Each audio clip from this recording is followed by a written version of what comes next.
Welcome back to another episode of the Girl Power Alliance podcast.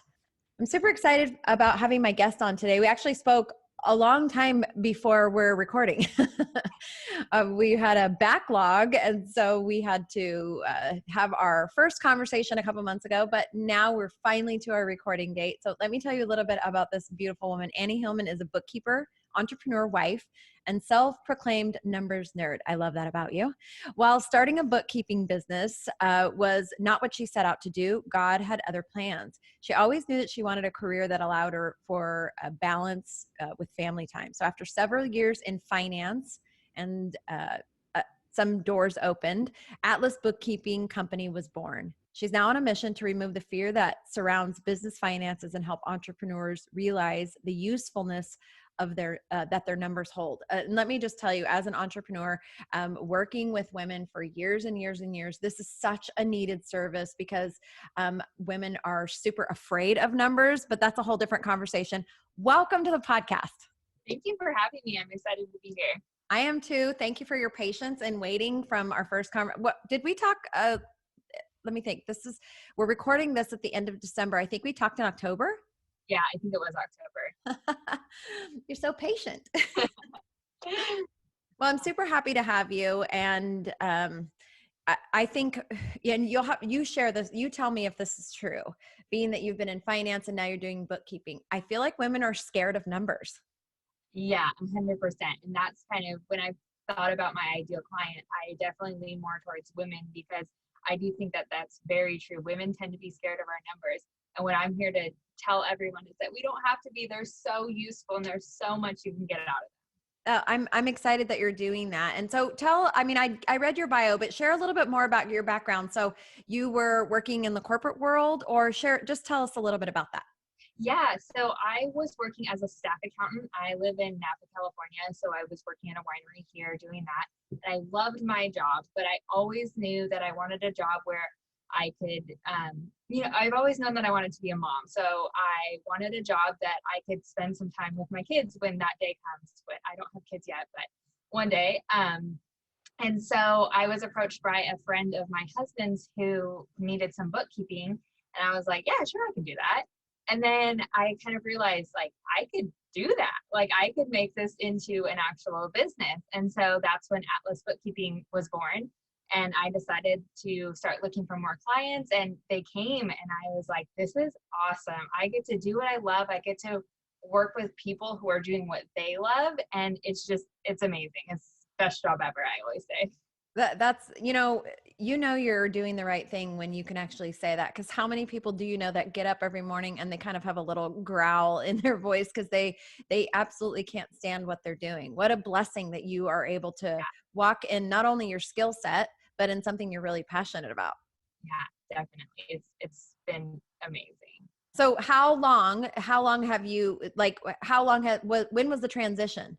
Yeah, so I started Atlas in February of 2020, so it's been almost a year. Oh, geez, right before the pandemic started. I know, it was crazy. So I started in 2020, and then my original goal was to quit my full-time job around May or so. But with everything with the pandemic, I was like, okay, let's pump the brakes a little bit, maybe wait on that. And then I ended up just getting enough clients to leave my full-time job in September, which was definitely bittersweet. I loved working there, but I knew that this is where God wanted me to be and where my path was taking me. So yeah, it's been almost a year. Wow. So many things happen in 2020 that have been like big time shifts. And I feel like based on our conversation before, I feel like God was like preparing you for this step out into the entrepreneurial world.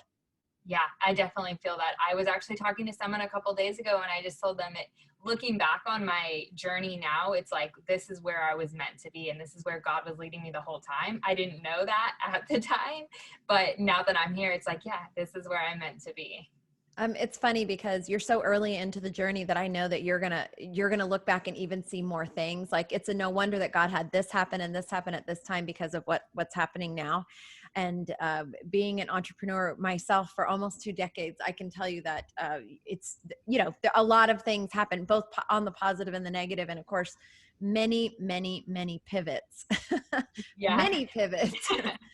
Yeah. But it's an exciting journey to be on to really, I think there's more security being an entrepreneur than there is being an employee. Are you feeling like, was there a mental shift that you had to make, kind of, being used to going to work, following instructions and getting a paycheck versus you're creating it now? Yeah, no, there's definitely been a huge mental shift. It was interesting because I'm very much a good I'm good at doing tasks that are given to me. So, working for someone else and working under our CFO was easy because I just had the tasks that I do every day, so it's been a bit of a challenge, but I also love it because like you said, I get to create, I get to create my day. I get to create what I do. And I get to be I like to say, I get to be the master of my own time as opposed to someone else doing that for me. And that's been the hugest adjustment, but it's been amazing. It's been the best adjustment. I love it. I never want to be an employee again. Oh, I know. Once you've opened that door, it's real hard to close it. Yeah, for sure. So when it comes to kind of feeling like, so if somebody's listening to this, right, you have a woman listening and she's where you were, let's say a year ago today, feeling this maybe call, feeling this urge to do something, but kind of thinking, maybe that's not God. Maybe that's just wishful thinking. I'm too afraid. What advice would you give to somebody that's, a year behind you? Yeah, that's a great question. My biggest thing is just pray about it and keep praying about it, because that's what I did. And that's, I feel like for a long time I felt that way. I felt, is this really what I'm supposed to be doing? But if you just pray and you look at scripture, and if what you're reading or what you're wanting to do aligns up with what God wants for you, then I think that it makes it a little bit easier. I don't think it's ever going to be easy to take that leap and to jump out there, but you have to have your faith, and you have to have a little bit of what's the word I'm looking for? Just a little bit of courage to do it and hope that this is the best. Because I don't know that I ever felt 100% God saying to me, this is what you need to do. But I felt like things were lining up, and that is what gave me that courage. That word courage, it's such an important word for what you just talked about, because, I think that in general, we think that it's courageous when you take a step and you feel all this confidence and no fear at all, but that's not really what courage is. Courage is actually taking the step when you're terrified. And so, for those of you that are listening, and if you listened to the top 20 of 2020 podcast, one of the things that we talked about was the fact that, God, in my experience anyway, God does not lay out in general, like all the steps. He'll lay out the first step.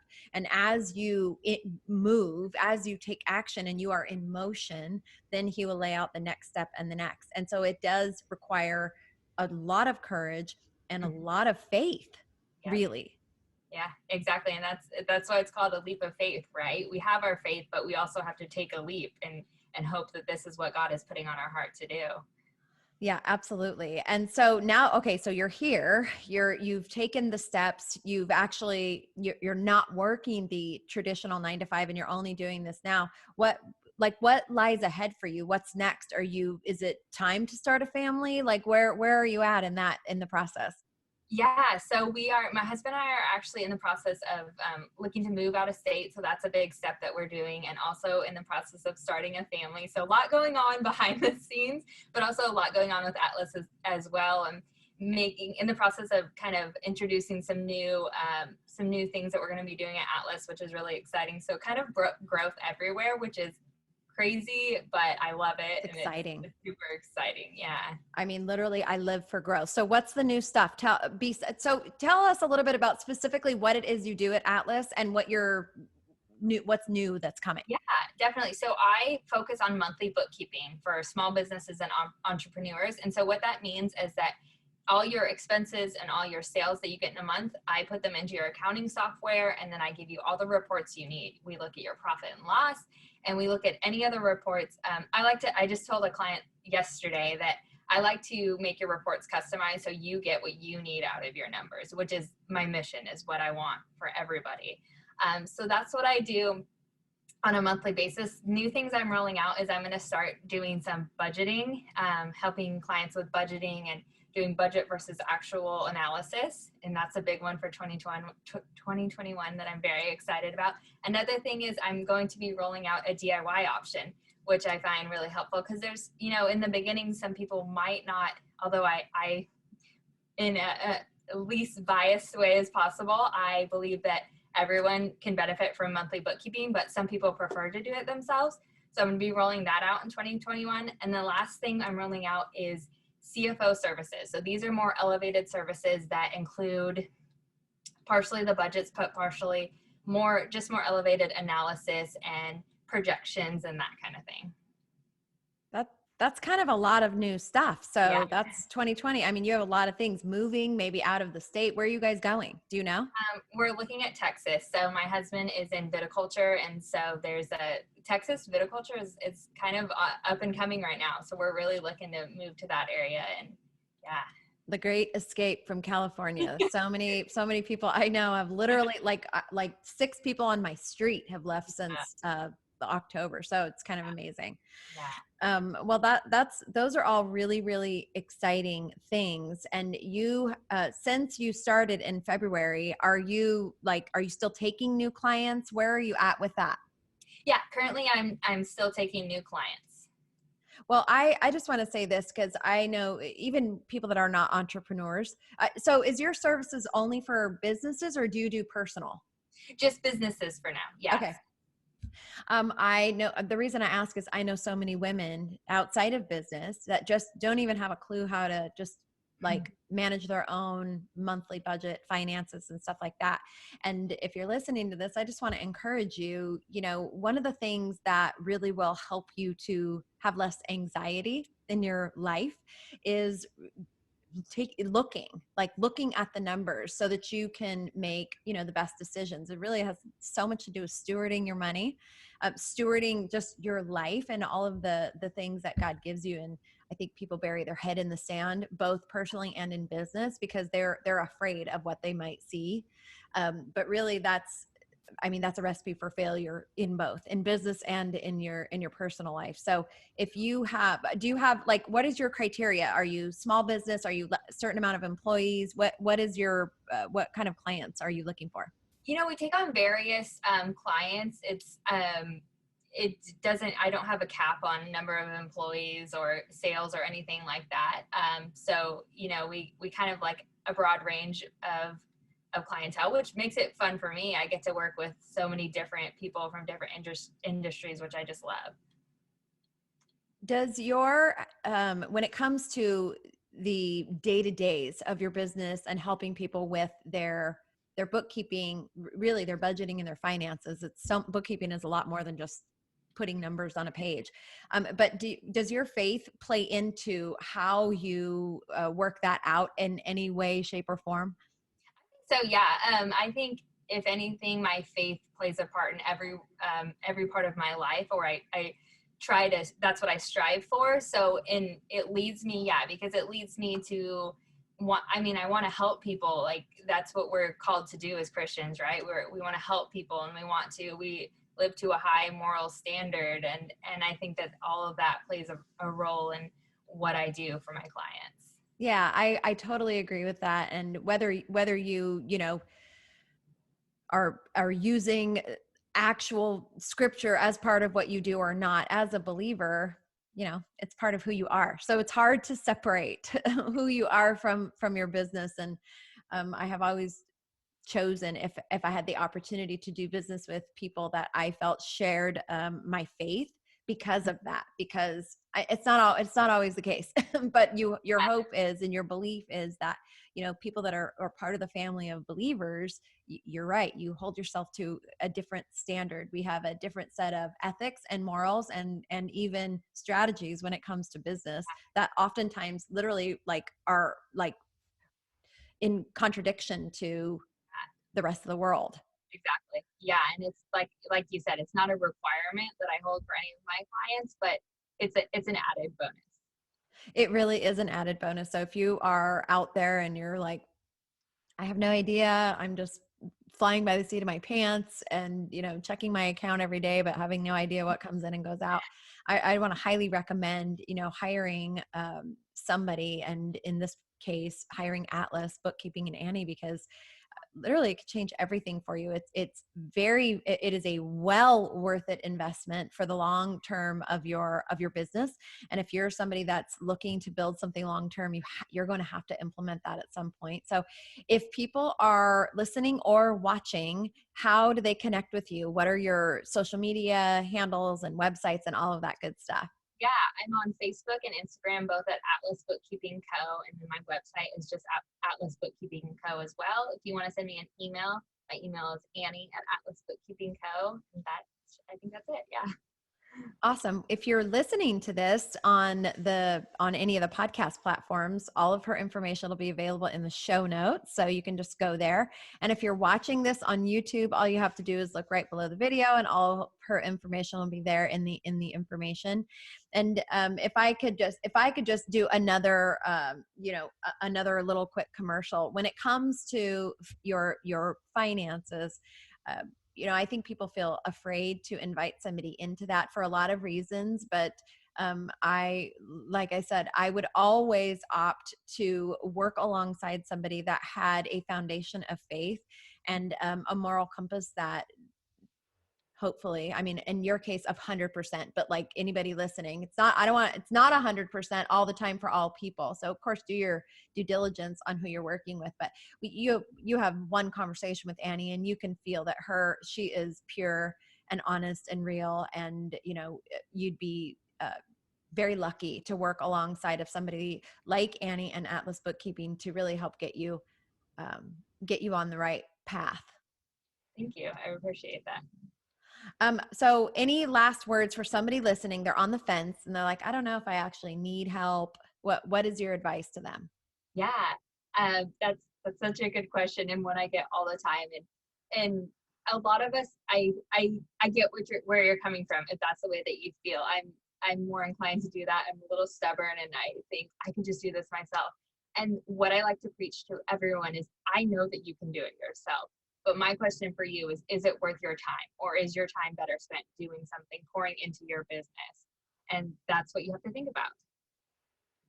Like I said, it is a very well-worthy investment in the future of your business and just your peace of mind. Like just your peace of mind, knowing that is one thing that is being handled, that you can take off of your list of many things to do as a business owner and an entrepreneur or a solopreneur even. This is one of the lessons as an entrepreneur that I feel it takes a long time for people to learn. In the beginning, especially, in the early stages of being an entrepreneur, you're kind of wearing every hat. But if there's one thing that you could take off of your plate immediately, it is this. It is the bookkeeping and the budgeting, so that somebody can look at the numbers objectively and say, here's what's going on, here's what you need to do. And that is the peace of mind that will offer you, I think will open you up for so many other things. So I appreciate what you're doing. I believe that this is I think this is a holy call.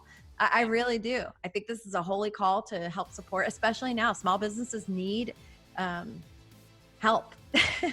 They really do. They need help. It's been a rough year for people that are in business, especially small businesses. 2020 has kind of kicked the crap out of them. So anything that can be done to take 1 ounce of stress off of them is such a blessing. I completely agree. Well, thank you so much for joining us on the podcast today. And like I said, check her information out in the show notes or in the information below. Yeah, thank you so much for having me today. Thank you.